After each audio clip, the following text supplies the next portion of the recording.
The rain lashed mercilessly against the towering leaded of the Blackwood estate, an imposing architectural marvel, nestled deep within the wealthy enclaves of Newport, Rhode Island. Among the older locals who had lived in the historic coastline for generations, the Spra property was quietly referred to in hushed, reverent tones as the Palace of Forgotten Memories.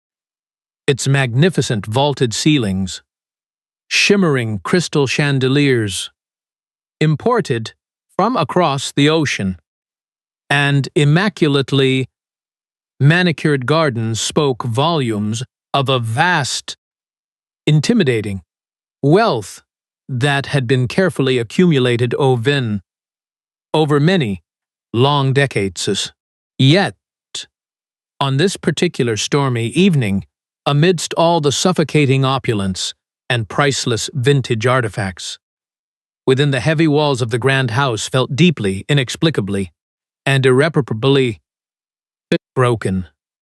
Sitting silently at the head of a massive mahogany dining table, designed to comfortably accommodate 20 people, Helen occupied barely a tiny fraction of the enormous echoing space.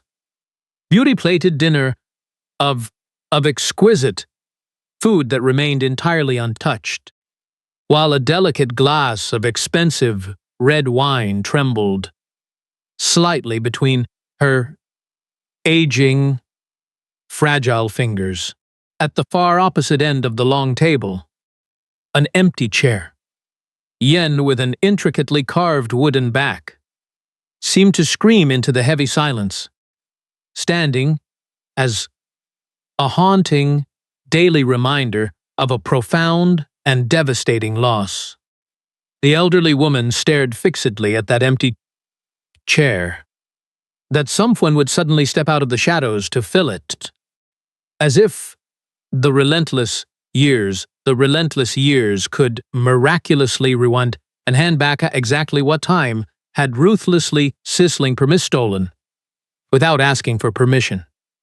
It was in that exact, agonizing moment of overwhelming stillness that the first heavy tear quietly fell from her eyes.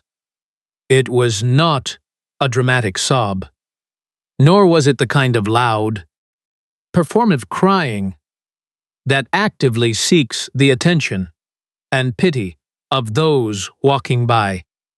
The grand room was the slow, resigned weeping of a weary soul that had forcefully learned to suffer completely alone in the dark for far too many years.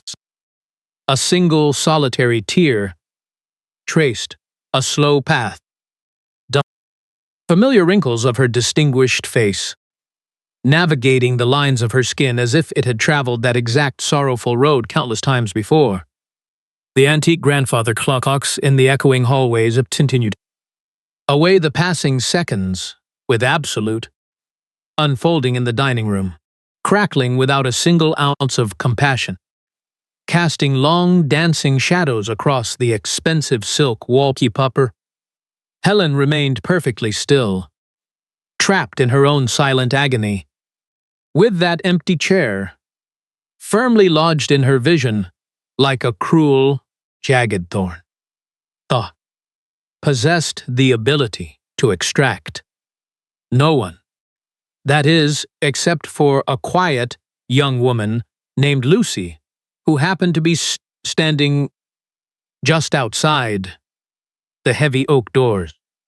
As a professional cleaner at the Blackwood estate for only a few short weeks, taking the demanding job purely out of absolute necessity to support her small family, she was a dedicated single mother to a young girl, arriving at the intimidating mansion every single morning and staying late into the evening because she sensed an unspoken sorrow lingering in the air.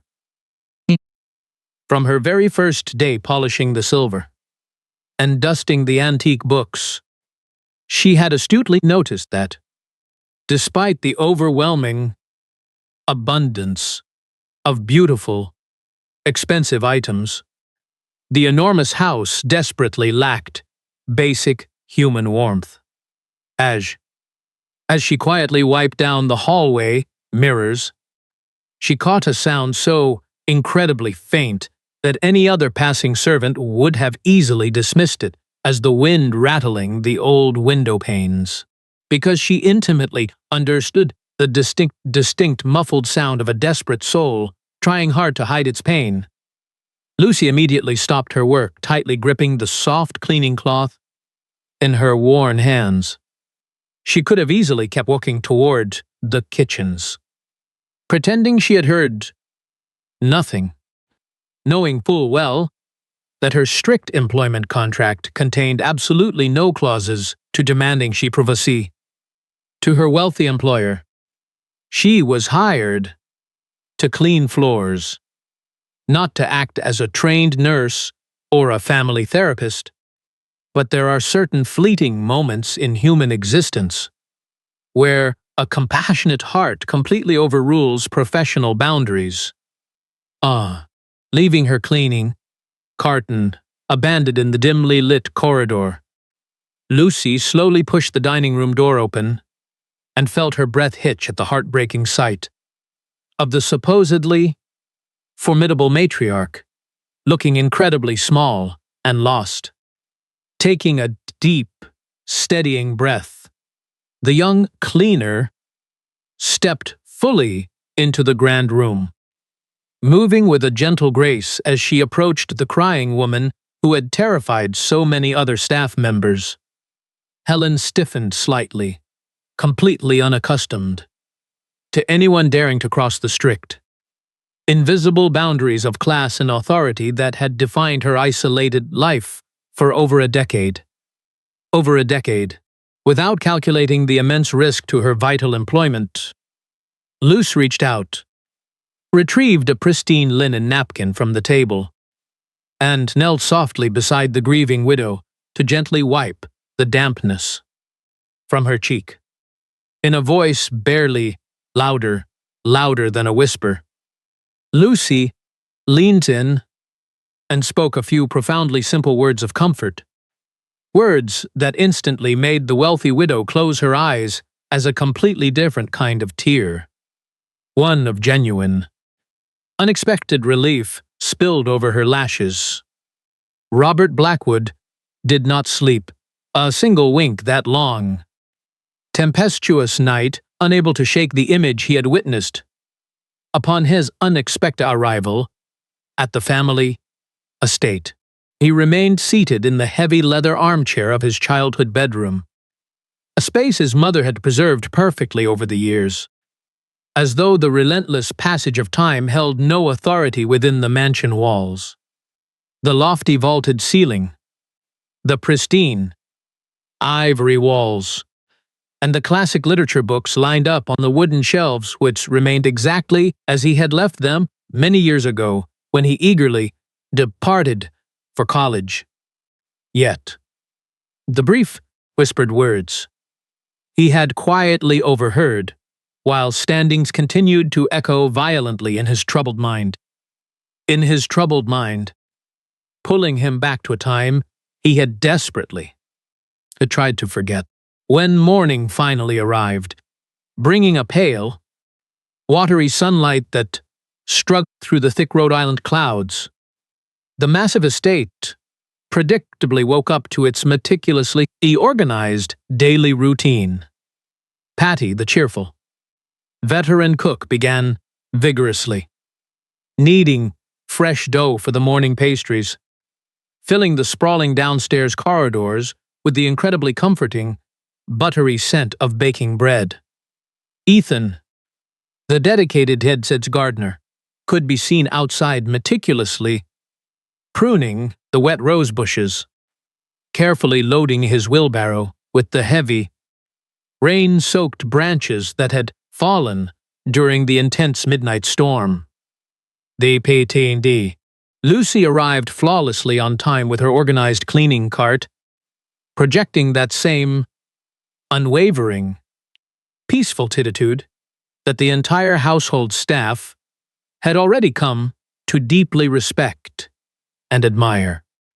Robert watched the young cleave carefully from the shadowy of the grand central staircase, studying her methodical, unhurried movements as she began polishing the antique brass fixtures in the grand foyer. He observed how she respectfully paused in front of an old family portrait hanging on the wall, a photograph featuring a much younger Helen alongside her late husband Arthur and a teenage Robert. He simply could not decipher. It was not the idle, fleeting curiosity of a newly hired employee exploring a rich house, but rather something far more intense, deeply personal, and entirely unsettling to the wealthy businessman watching from above. Deciding he could no longer endure the suffocating suspense, Robert slowly descended the carpeted stairs, politely greeting her, before abruptly requesting that she follow him into the secluded, wood-paneled library for a private conversation. Once, inside the quiet library that smelled beautifully of aged paper and expensive floor wax, Robert leaned against his late father's enormous mahogany desk and stared intently at the young woman standing before him. He directly questioned her bold actions from the previous night, fully expecting her to offer a series of nervous apologies or defensive explanations regarding her completely inappropriates of professional household protocol. Instead, Lucy looked him dead in the eye with an absolute unnerving calmness, stated plainly that she had simply seen a devastated human being crying alone in the dark and had reacted accordingly. Showing basic human compassion to a suffering woman was somehow considered wildly inappropriate in his world. Then, she was proudly guilty and would absolutely do the exact same thing again, without hesitation. Struck by her profound, unwavering honesty, Robert felt a strange, uncomfortable knot tightening painfully in his chest, realizing he was speaking to someone who simply refused to be intimidated by his vast wealth or status. The secret son des researches, desperate to uncover the source of his intense, nagging familiarity with her voice, he shifted his aggressive interrogation tactics and began politely asking about her personal background and her previous avenues of employment. That she had worked tirelessly various cleaning it office tirelessly. Few years. A necessary pivot. After she was abruptly forced to abandon her medical studies, when he gently pressed her about what exactly she had been studying. She paused for a fraction of a second. Quietly, her nursing degree, she had been very close to earning her nursing intervened. When life dramatically intervened, Robert studied her calm, beautiful face intently, searching desperately for a specific sign or hidden clue that might neatly explain the overwhelming,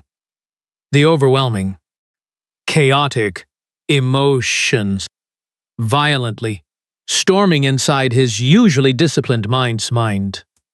When he softly asked why she had walked away from such a noble and stable career path, Lucy smiled a small, slightly melancholic smile and explained that her young daughter had unexpectedly arrived before graduation. She stated with remarkable dignity that her child immediately became her absolute priority, requiring her to take whatever honest, flexible jobs she could easily find to ensure they both had a warm roof over their heads. Attempting to dig just a bit deeper into her hidden past, Robert asked if she had any extended an extended currently living nearby in the bustling coastal city to help share the heavy burden of motherhood. Neris, looking out the large library window toward the sprawling, perfectly manicured lawns, Lucy softly replied, and her daughter, navigating the massive, complicated world entirely on their own. When Robert finally asked where she was originally from, the distinct pause that followed was entirely unmistakable.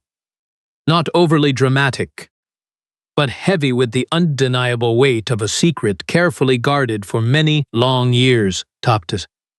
She quietly named a tiny, nestled deep in the Berkshire Mountains of Massachusetts, a remarkably specific location that made Robert's heart completely stop beating in his chest.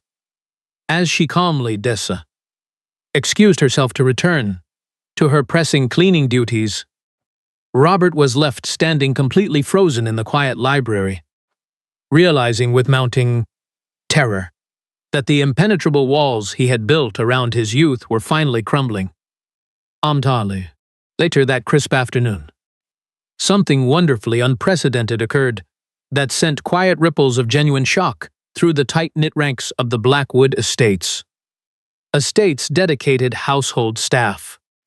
For the very first time in several desolate months, Helen actively requested her heavy wooden walking cane and slowly made her way outside to enjoy cool, refreshing breeze sweeping through the expansive rear gardens and Rearson's.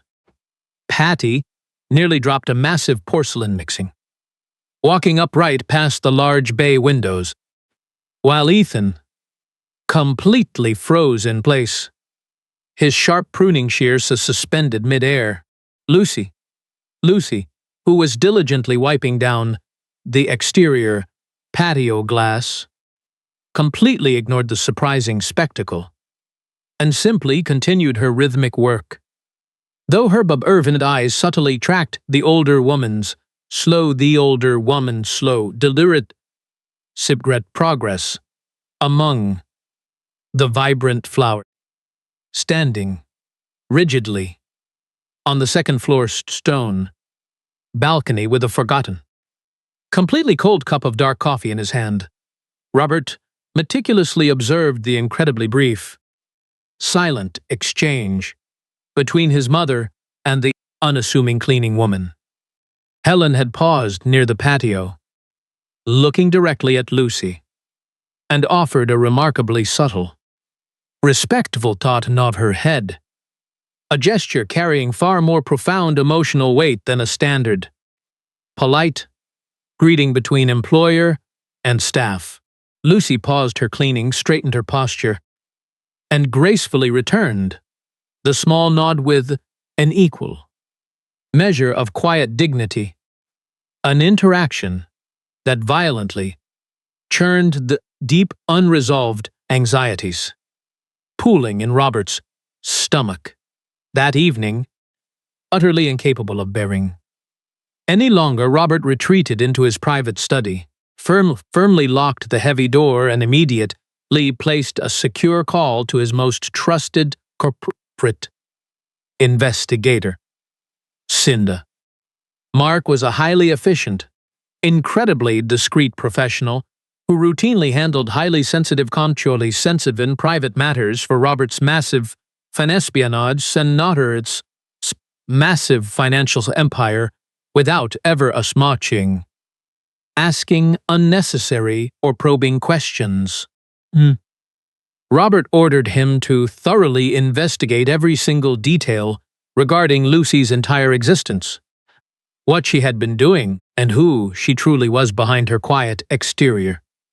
Knowing Robert's usual strict adherence to pure business matters, Mark cautiously asked if there had dangerous security breach or financial theft at the estate, clearly surprised by the intensely personal nature of the sudden request.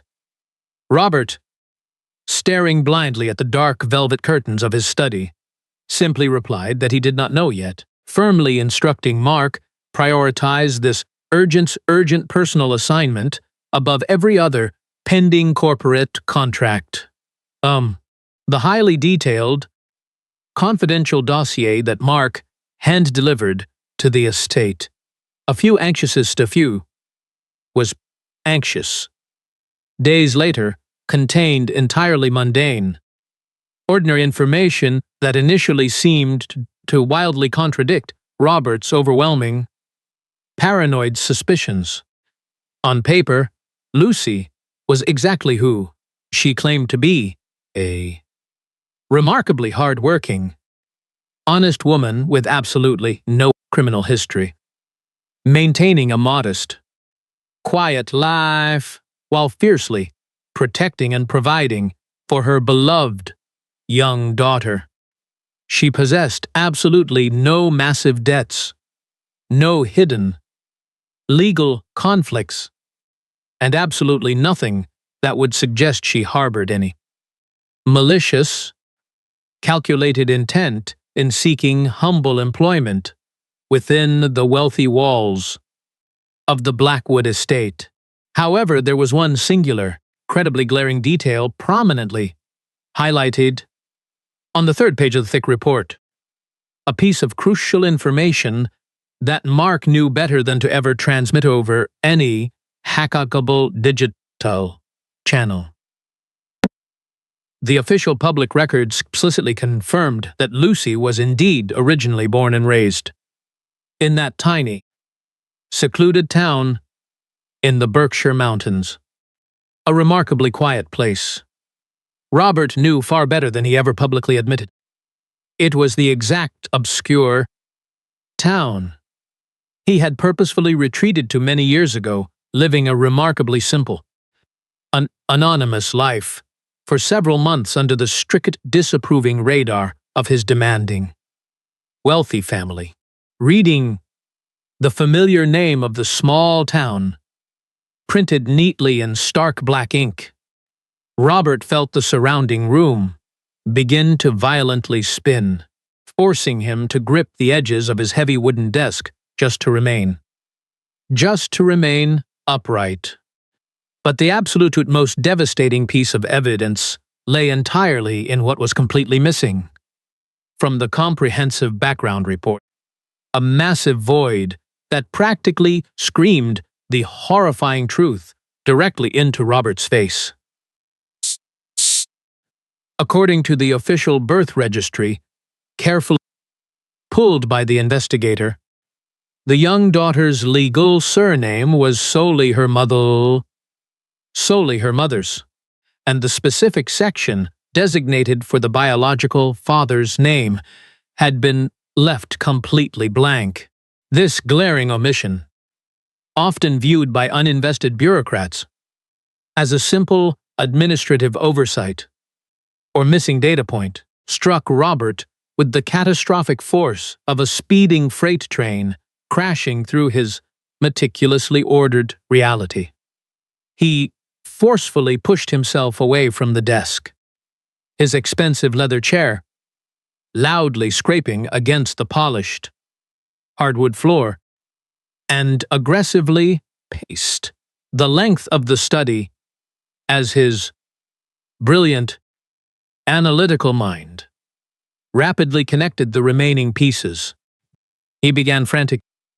He had subconsciously avoided for days, calculating exact dates, years, and specific timelines, with a cruel, unrelenting precision that allowed absolutely no remaining room for comforting coincidence. When the chronological numbers flawlessly aligned, Robert pressed his burning forehead against the freezing glass of the study window, staring out into the pitch-black garden where his father's prized rose bushes, ashi, swayed softly. If his horrifying realization was indeed the absolute truth, Lucy had not arrived at his family's mansion by sheer accident, and those impossibly gentle words, "Mother," were not spoken by a stranger.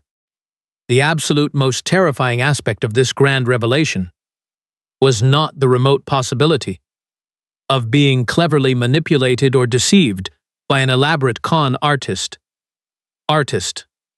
seeking a massive, unearned financial payout.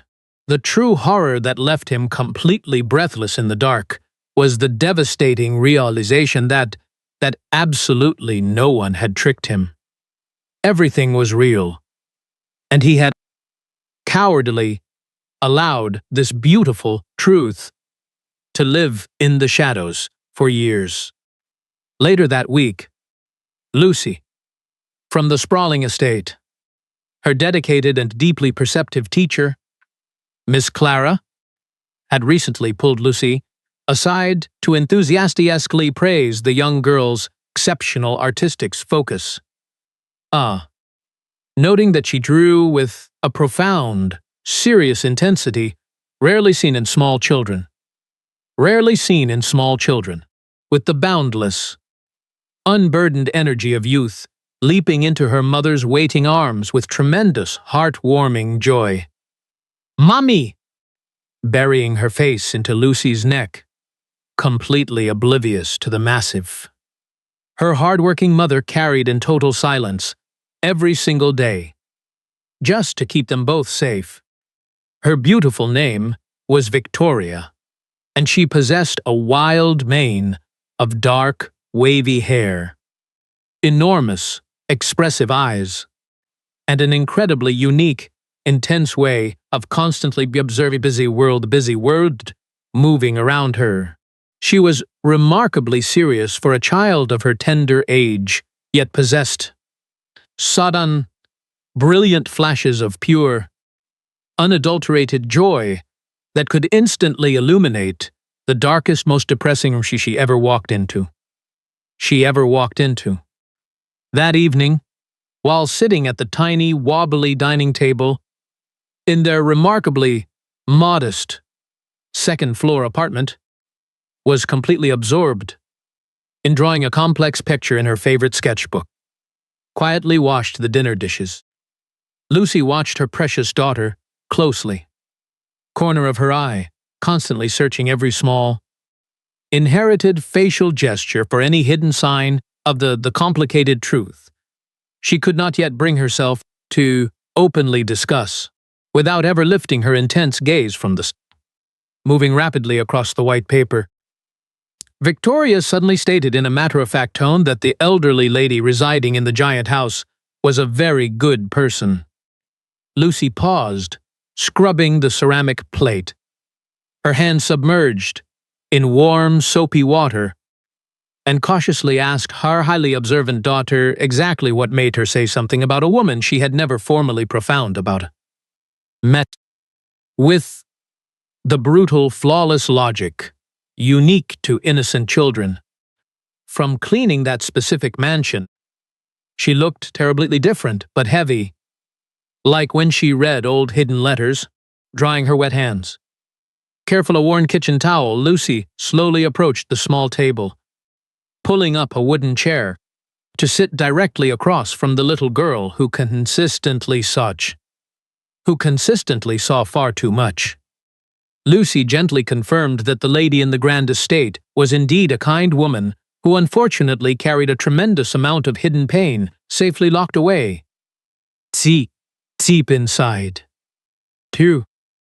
Victoria paused her drawing, looking directly into her mother's eyes with absolute, unwavering sincerity, and innocently asked if the wealthy lady's deep pain was exactly like the secret pain they carried together in their tiny home. Mia, feeling a sharp, painful lump rapidly expanding in her tight throat. Lucy managed to softly whisper a contradiction, forcing a brave, reassuring smile, as Victoria simply nodded her small head and immediately returned to her detailed artwork. Lucy remained seated there for a very long time, agonizingly studying the sharp angle of her daughter's jawline and the intense, focused furrow of her brow, strikingly familiar traits that undoubtedly belonged exclusively to Robert Blackwood. Back at the Blackwood estate, an entirely unprecedented morning event further disrupted the normally rigid, predictable routine that the vast household staff had strictly followed for many consecutive years without variation. Helen suddenly requested that her formal breakfast be served outside, on the stone patio, situated right next to the beautiful, sprawling rose bushes that her late husband Arthur had lovingly planted with his own hands. Patty, completely flustered by the highly unusual request, practically threw the fresh morning bread into the hot oven, filling the entire lower floor of the massive mansion with an incredibly comforting, warm aroma. Lucy quietly and efficiently prepared the outdoor, wrought iron table with a pristine, white tablecloth, freshly squeezed orange juice, and hot coffee, performing her required duties, without offering a single unnecessary comment regarding the surprising change.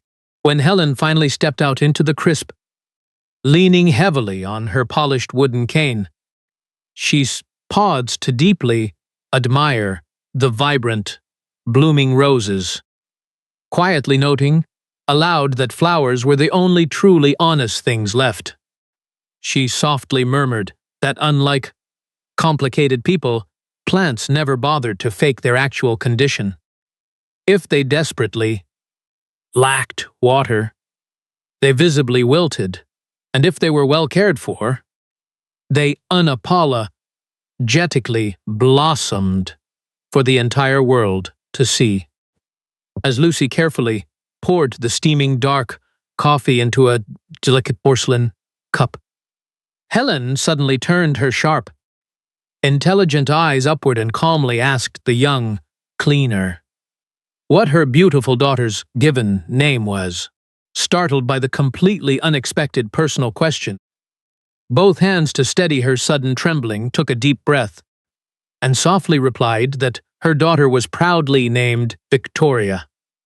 Later that same chaotic afternoon, Robert finally cornered his remarkably calm mother in the expansive, sunlit living room, desperately demanding a completely honest conversation regarding the devastating secrets silently circulating through their grand home. Which remote mountain town the young cleaner originally came from.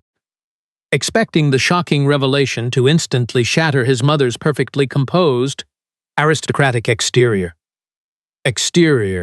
Instead, Helen simply closed the thick novel, resting on her lap, looked at her incredibly wealthy, powerful son with immense pity, and firmly told him that he urgently needed to stop investigating other people's lives. She pointed her cane toward the large bay window, instructing Robert to look outside, where he watched in total, paralyzed shock as little Victoria, visiting duty to a closed preschool, sat in the garden drawing with his exact, unmistakable childhood posture. Robert's mind, violently, snapped back to a specific, deeply buried, from many years ago, a time when he was desperately attempting to temporarily escape the suffocating, immense pressure of his wealthy family's massive corporate empire. He had aimlessly driven to that incredibly quiet, secluded town in the Berkshire Mountains, fully intending to disappear into total anonymity before eventually accepting his terrifyingly heavy responsibilities as the sole heir to the Blackwood fortune. There, he had met a fiercely intelligent, breathtakingly beautiful nursing student named Lucy, sharing several wonderful, deeply honest months with her, creating a powerful, genuine bond that he had never once replicated in any corporate boardroom.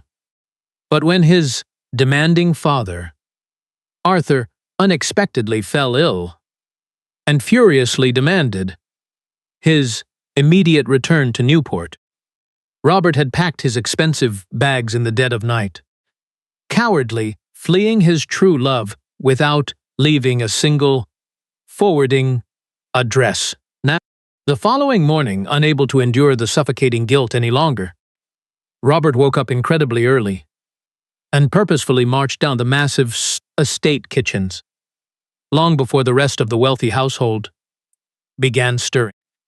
He found Lucy silently restocking her organized cleaning cart near the walk-in pantry.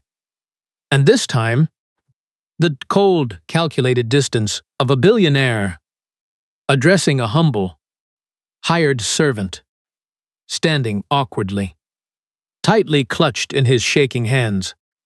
He softly admitted that he had spent the entire previous afternoon watching her beautiful daughter playing in the gardens.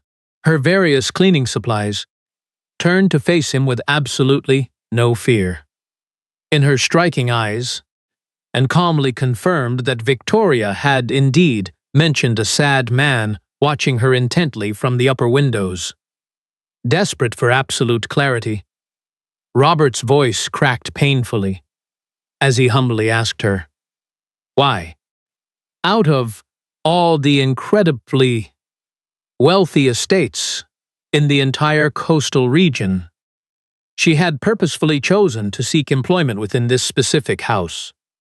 Lucy took a very slow, deep breath, maintaining her flawless, terrifying composure, and explained that one random evening, she firmly clarified that she absolutely did not come to the grand estate seeking revenge, demanding unearned corporate money, or attempting to maliciously destroy his carefully constructed, highly successful public life. She had arrived solely because her precious daughter deserved to know her true biological family, deciding that was entirely incapable of stepping up. She would quietly ensure the elderly grandmother at least knew the child existed. Utterly devastated by the profound, unselfish purity of her noble intentions, Robert felt the heavy around his battered heart completely shatter, asking in a broken whisper, where exactly he currently fit into this incredibly complicated, unfolding narrative. Narrative-seeker. Lucy looked at him with an expression entirely devoid of bitter hatred or toxic resentment, offering, instead, a pure, unvarnished honesty that was infinitely more difficult for the powerful businessman to endure. She plainly stated that any future relationship between him and the brilliant little girl was an enormous decision that Victoria alone would have to make when she was completely ready and old enough to fully understand Temple's history. She firmly picked up the handle of her cleaning cart, telling him quietly, but fiercely, was Susan's secret son to Vampire King, but fiercely that she was absolutely not there to force a miraculous sudden reconciliation, leaving Robert standing alone in the massive kitchen, with his overwhelming regrets, seeking desperate solace from his chaotic thoughts. Robert wandered out into the sprawling rear gardens, eventually collapsing onto a cold stone bench positioned directly adjacent to his late father's.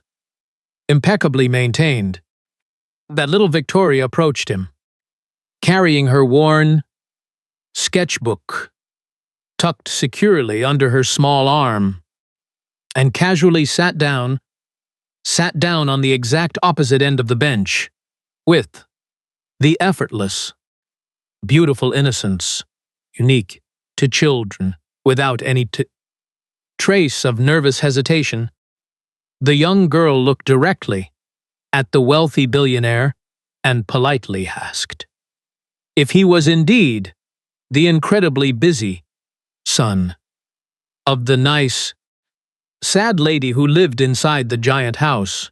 Startled by her remarkably direct approach, Robert managed a weak, trembling nod, absolutely captivated by the familiar, intense shape of her dark eyes and the incredibly confident, proud angle of her small, fragile chin.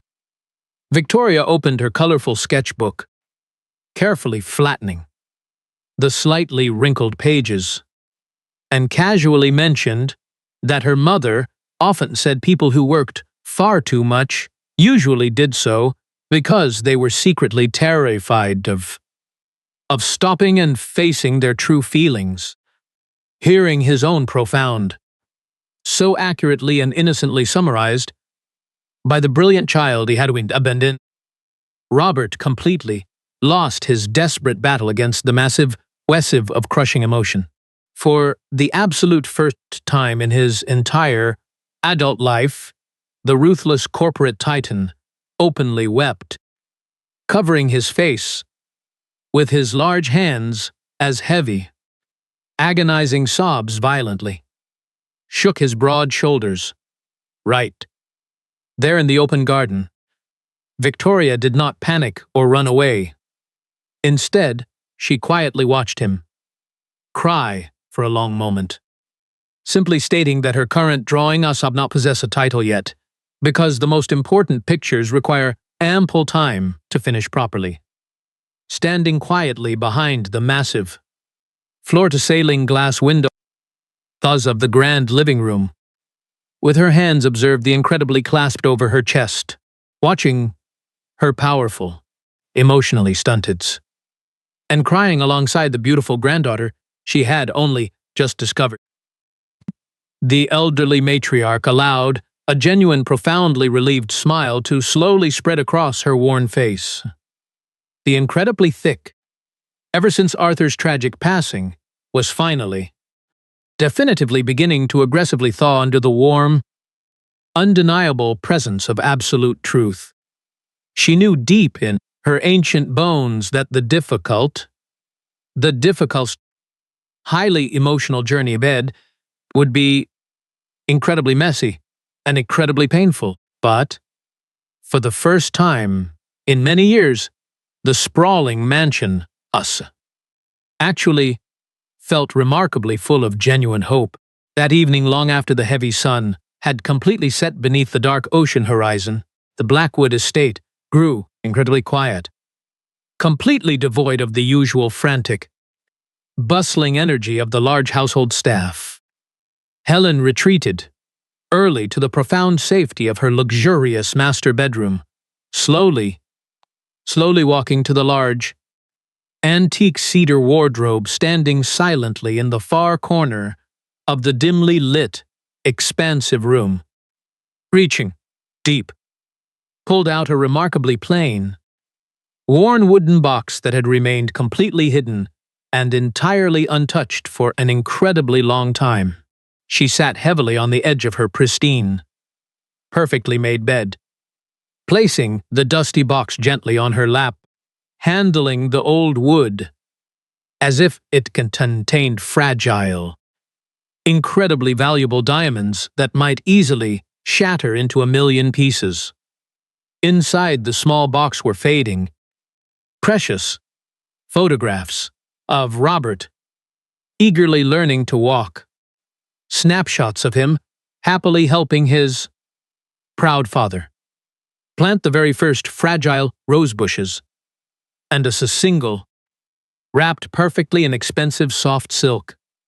The thick envelope contained a highly confidential, private letter that her late husband, Arthur, had written during his final, agonizing days, strictly instructing Helen to firmly hold on to it until the exact moment their stubborn son truly needed to hear it.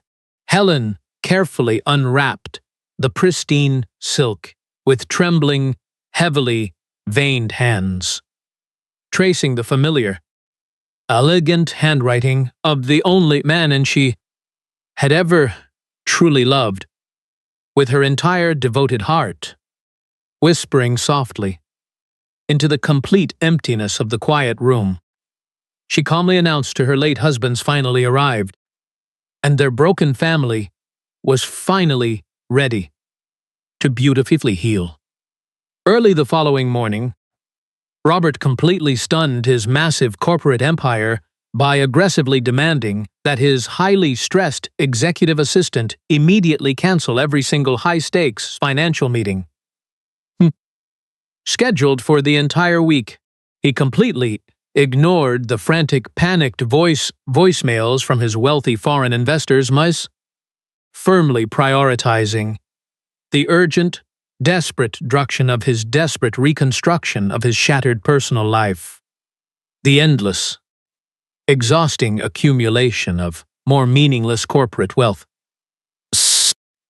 Instead of heading to his towering glass office building, he placed a secrecy, highly confidential phone call to Mr. Thomas, the incredibly loyal, elderly family attorney who had faithfully served out to the Black family for over 40 years. Robert firmly instructed the deeply shocked lawyer to immediately draft the incredibly complex, legally binding documents required for the permanent recognition of paternity, demanding that absolutely no legal loopholes be left open. Mr. Thomas, recovering quickly from his initial profound astonishment, promised to personally deliver the heavily drafted. Hanging up the heavy receiver, Robert sat behind his late father's massive mahogany desk, slowly picking up the heavy, gold-plated fountain pen that Arthur had always proudly used to sign important, life-altering family documents. Holding the cold, heavy pen between his shaking fingers, Robert realized with absolute that he was fully preparing to boldly sign the most incredibly important, permanent promise he would ever make in his entire earthly existence.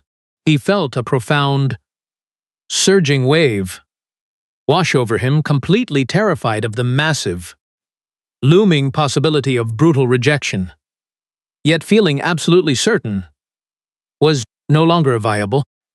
It was shortly after a tense, quiet lunch that Helen formally rested Robert's immediate presence in her private, upstairs sitting room. A highly unusual demand that made his pulse race wildly in his chest. Upon heavily entering the deeply personal space, he found his calm mother sitting gracefully near the large window, directly holding the old, silk-wrapped letter out toward him with a remarkably steady, deeply encouraging hand. She softly explained that his late father had written the profound letter specifically for him, predicting with incredible, eerie accuracy that Robert would eventually lose his way in the cold, unforgiving pursuit of massive, isolating wealth. With visibly trembling hands, Robert took the old, fragile paper, reading his beloved father's urgent, posthumous plea to completely abandon the easy, cowardly path and courageously choose the difficult, incredibly rewarding journey of genuine love. Finished reading the devastating, beautiful letter, tears streaming freely down his tired face. The exact words Lucy had whispered to her on that very first rainy night. The beardy king.